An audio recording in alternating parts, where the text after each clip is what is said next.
آج کل لوگ سمجھتے ہیں یہ آخرت کی فکر، یہ مسجد، یہ قبر کی بات، یہ قیامت کی بات، یہ بس مولویوں کی ہے۔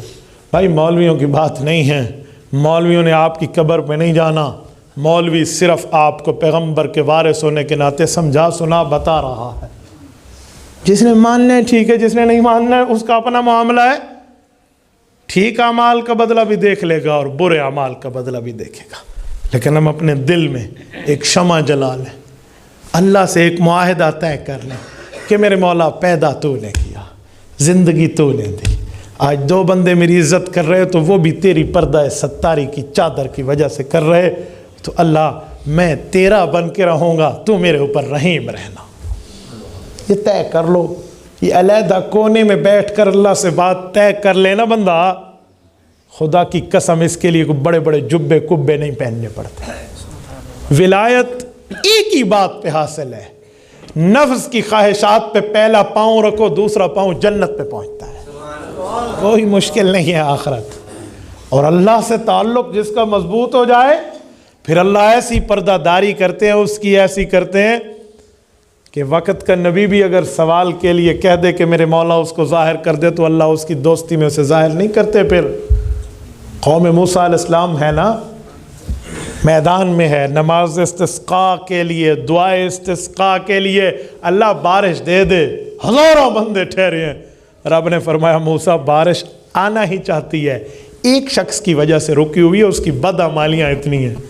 میرے مولا پھر کہ جب تک وہ تم میں موجود ہے وہ بارش نہیں دیں گے ہم۔ کہا اللہ ہم میں ہے، اسی مجمع میں ہے؟ کہا جی ہاں۔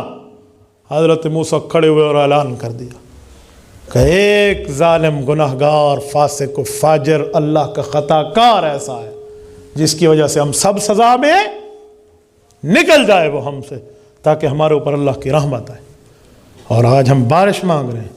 اچھا جو گناہگار تھا نا سرگودا کے غیور مسلمانوں، اس کے دل میں پکی بات آ گئی کہ یہ میں ہی ہوں اور مجھے کہا جا رہا ہے، گناہگار تو میں ہوں، حقوق تو میں نے کھائے ہوئے ہیں، خطا کار ہوں، غلطیاں تو میں نے کی ہیں۔ اب اس نے ایک بات دل میں سوچی کہ اگر تو آج یہاں سے قدم باہر نکال کے مجمع سے نکلتا ہے تو دنیا میں ضلالت تیری نہیں تیری نسلوں تک جائے گی کہ تم انہی کی اولاد ہو جس کی وجہ سے پوری قوم پر بارش رک گئی تھی، تو نسل در نسل برباد ہو جاؤں گا۔ اب دو باتیں ہیں، کچھ غلطیاں کی ہیں اس کی معافی مانگتا ہوں، اور جن کے حق کھائے ہیں ان کی تلافی کا وعدہ کرتا ہوں، معافی بھی تلافی بھی۔ آج کل لوگ صرف معافی کرتے ہیں، 1 لاکھ اسے کھینچ کے کھا لو، اجی معافی ہے، اس سے معافی نہیں ہوتی، اسے لوٹاؤ، تلافی بھی کرو نا۔ تو اس نے اللہ سے دل ہی دل میں کہا اور بغیر ہاتھ اٹھائے کہا میرے مولا میں غلطیوں کی معافی مانگ رہا ہوں اور تمام دوسرے کے حقوق کھانے کے تلافی کا وعدہ کر رہا ہوں، یہاں سے اٹھوں طے ہے، نہیں تو مجھے موت دے دینا، طے ہے، لیکن اللہ مجھے شرمندہ نہ کر، مجھے ذلیل ہونے سے بچا لے، میری نسلیں تباہ ہو جائیں گی، میں کیا کروں گا؟ یہ دل ہی دل میں وہ گڑ گڑایا اور اللہ سے بات کی، دل ہی دل میں ایک ہڈن ریلیشن شپ جسے کہتے ہیں نا، چھپا ہوا اللہ سے ایک تعلق قائم کیا۔ بادل آنے لگے اور بارش کے آثار نمودار ہوئے اور بارش شروع ہوئی۔ قوم موسیٰ کے بڑوں نے حضرت موسیٰ علیہ السلام کو دیکھا، حضرت موسیٰ کلیم اللہ ہیں، اللہ سے گفتگو کے ماہر ہیں، کہا میرے مولا بارش برس رہی، نکلا تو کوئی نہیں ہے، کہا جی ہاں دشمن دوست بن گیا ہے، خطا کار وفادار بن گیا ہے، گناہگار حبدار و دلدار بن گیا ہے۔ کہا اچھا، کہا جی ہاں اسی کی وجہ سے روکی تھی، اب اسی کی توبہ پر تمہیں بارش دے رہا ہوں۔ حضرت موسیٰ نے قوم کو بتایا تو قوم نے اگلا سوال کر دیا، کہا اللہ پاک سے ایک بات یہ بھی منوا لیں کہ بارش تو آ گئی، اس ولی کی زیارت تو کرا دیں، ہم اپنی آنکھوں سے اس ولی کی شربت دیدار کو تو پی لیں۔ اللہ پاک اس شخص کو ہم دیکھنا چاہتے ہیں۔ حضرت موسیٰ کو رب کا جواب آیا، جب دشمن تھا میں نے اس کا پردہ نہیں اٹھایا، اب تو دوست بن چکا ہے۔ یار یہ ہوتا ہے اللہ سے تعلق، یہاں بیٹھے اللہ سے بات کر لینا، شاید اوپر والے اس درجے پہ نہ ہو جہاں نیچے سے بیٹھنے والا رب کے ساتھ اخلاص میں پہنچ جائے۔ اس کے لیے کوئی جبے کبے اور سر پہ بڑے معاملات نہیں رکھنے پڑتے بھائی، اس کے لیے صرف الا من اتی اللہ بقلب سلیم، دل چاہیے، دل چاہیے، دل۔ کہتے ہیں نا 1000 رگڑے کھا کے بنتا ہے دل، ایسے دل نہیں ہے۔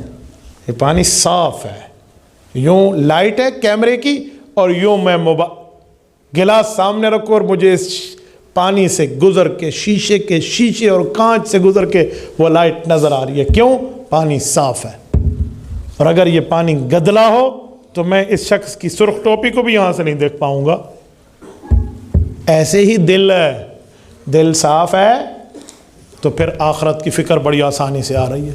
شریعت، ایمان، اعمال، دین، مذہب، اسلام، ایقان، احسان فوراً آ رہا ہے۔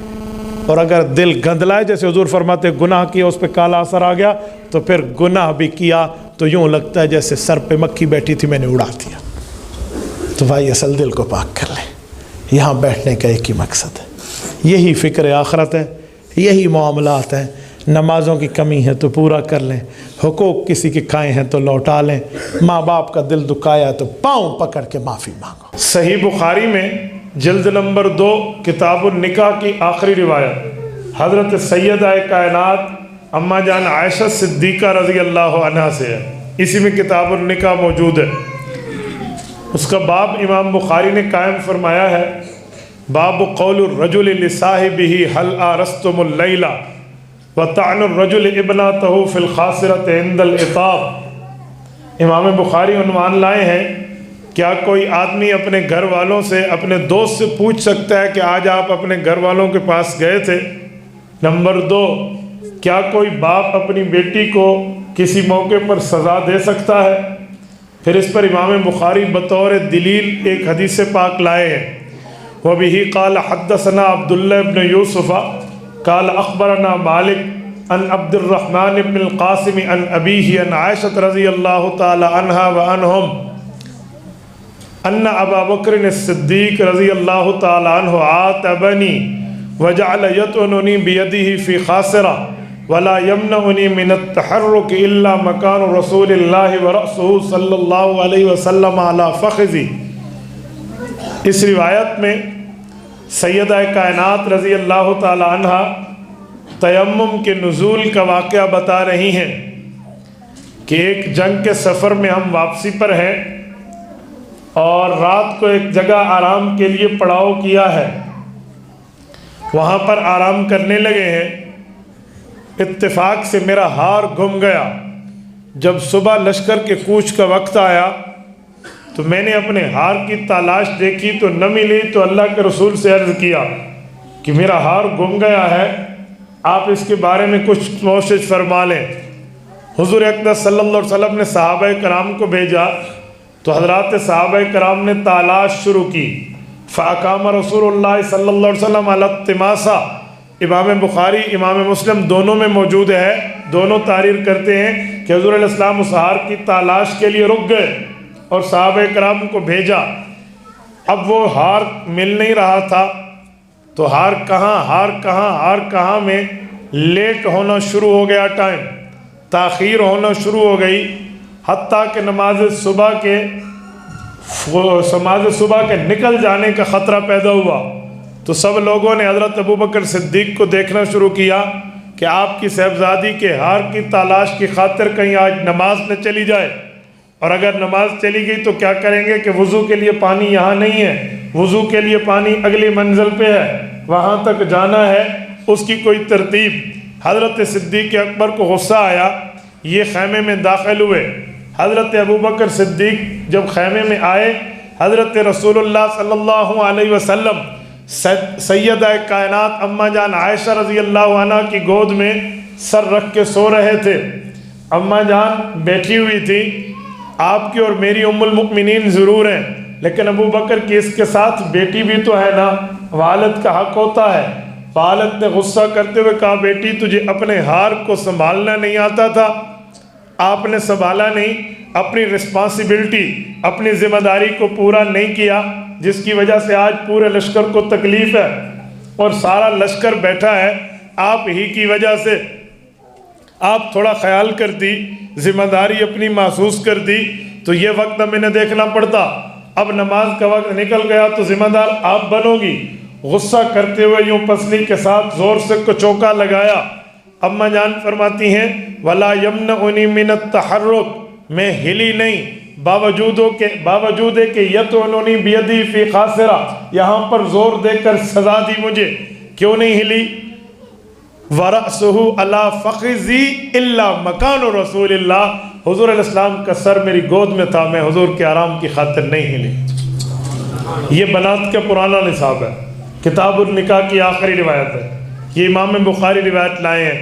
میں ذرا اس میں سے 2-4 باتیں آپ کی خدمت میں عرض کرتا ہوں۔ نمبر 1، امام بخاری روایت لائے ہیں، اس روایت میں مسئلہ ایک ثابت ہے، لیکن جو مین چپٹر ہیڈنگ عنوان ہے اس میں دعوے 2 ہیں۔ ایک دعویٰ یہ ہے کہ کیا کوئی آدمی اپنے دوست سے پوچھ سکتا ہے رات گھر والوں کے پاس گئے تھے؟ نمبر 2، باپ اپنی بیٹی کو سزا دے سکتا ہے؟ تو امام بخاری نے باپ میں باتیں 2 کی ہیں، نیچے دلیل 1 لائے ہیں۔ وجہ کیا ہے؟ اس کی وجہ یہ ہے، امام بخاری بتانا چاہتے ہیں حل مسئلے کا حل حدیث نہیں بلکہ کچھ مسائل کا حل تو صحابہ کا اجماع بھی ہوتا ہے، کچھ مسائل کا حل تو باقی معاملات بھی ہوتے ہیں۔ تو اس لیے امام بخاری دعوے 2 کر کے 1 روایت لائے تاکہ پتہ چلا امام بخاری رحمہ اللہ فقہا کو مانتے ہیں۔ نمبر 2، حضرت امام بخاری نے یہ جو روایت لائی ہے سیدہ کائنات رضی اللہ تعالی عنہ سے، اس سے اماں عائشہ کی شان تو ظاہر ہوتی ہے کہ ان کی معاملے پر سزا کا لمحہ آیا، لیکن یہ ہلی نہیں ہے، انہوں نے اپنی جان کو محفوظ رکھا ہے حضرت رسول اللہ کے آرام کی خاطر۔ لیکن میرے دوستوں میں ایک سوال کرنے لگا ہوں، حضرت عائشہ رضی اللہ عنہ کے یہاں رکنے پر، حضرت رسول اللہ کے صحابہ کے روکنے پر تیمم کا حکم آ گیا کہ فَلَمْ تَجِدُوا مَاءً فَتَيَمَّمُوا صَعِيدًا طَيِّبًا، کسی ایسی جگہ ہو جاؤ جس جگہ تمہیں پانی میسر نہ آئے، اس جگہ اگر پانی نہ ملے تو مٹی سے تیمم کر لو، یہ وضو کے قائم مقام ہے۔ لیکن میرا سوال اپنی جگہ ہے، میں پوچھ سکتا ہوں، اماں جان عائشہ کی گود میں حضور کا سر ہے، حضور علیہ السلام آرام فرما رہے ہیں، یہ اماں کو بھی پتہ ہے، ابو بکر کو بھی پتہ ہے، تو ابو بکر صدیق نے پھر اماں عائشہ کو کچوکا کیوں مارا، انہیں کیوں ہلایا؟ کیا صدیق کو نظر نہیں آتا میں انہیں ہلاؤں گا، یہ ہلے گی، جب یہ ہلے گی حضور کی نیند میں خلل آ جائے گا؟ اماں تو نہیں ہلی، لیکن ابو بکر صدیق بھی تو اپنی آنکھوں سے دیکھ رہے ہیں، انہوں نے دھکا کیوں دیا؟ صدیق کو پیغمبر کے آرام کا منظر نہیں دکھتا؟ نانا بابا، صدیق تو حضرت رسول اللہ کے آرام کی خاطر غار ثور میں سانپ کے ڈنگ برداشت کر گیا ہے، لیکن ہلا نہیں ہے کہ پیغمبر کی نیند میں خلل نہ آئے۔ یہی ابو بکر آج کیوں اپنی بیٹی کو سزا کے لیے کچوکا مار رہا ہے؟ اس نے تو غار ثور میں تن من دھن لگا کر حضور پاک کو وہاں سے بچایا تھا، آرام کا خیال کیا تھا، آج ابو بکر نے کیوں نہیں دیکھا؟ مانسیرا کے غیرت مند دوستو، اس کی وجہ سنتے جائیے، توجہ رکھنا، اس کی ایک ہی وجہ ہے، ابو بکر صدیق نے اپنی بیٹی کی تربیت کی تھی، ابو بکر صدیق کی گود میں اماں عائشہ پل کر جوان ہوئی ہیں، صدیق اکبر کے سینے پہ کھیل کے اماں عائشہ بڑی ہوئی ہیں، امی بیٹی ہیں ابو بکر صدیق کی، ابو بکر والد ہیں حضرت اماں جان عائشہ کے۔ حضرت ابو بکر کو پتا تھا میری بیٹی کے علم میں ہے کہ اس کے باپ نے ڈنگ پہ ڈنگ سہا ہے، لیکن پیغمبر کا آرام خراب نہیں ہونے دیا، اسے پتا ہے اس کے باپ نے تکلیف برداشت کی ہے، حضور پاک کو تکلیف نہیں آنے دی، آج میں اگر اس کی بھول پہ اسے سزا دوں گا یہ بھی سہ جائے گی، حضور کا آرام خلل نہیں دے گی۔ اسے پتا تھا حج بھی کوئی چیز ہوتی ہے، ناز بھی کوئی چیز ہوتی ہے، تعلق بھی کوئی چیز ہوتا ہے، اس بنیاد پہ اماں جان عائشہ صدیقہ کے ساتھ صدیق اکبر کا یہ معاملہ ہے۔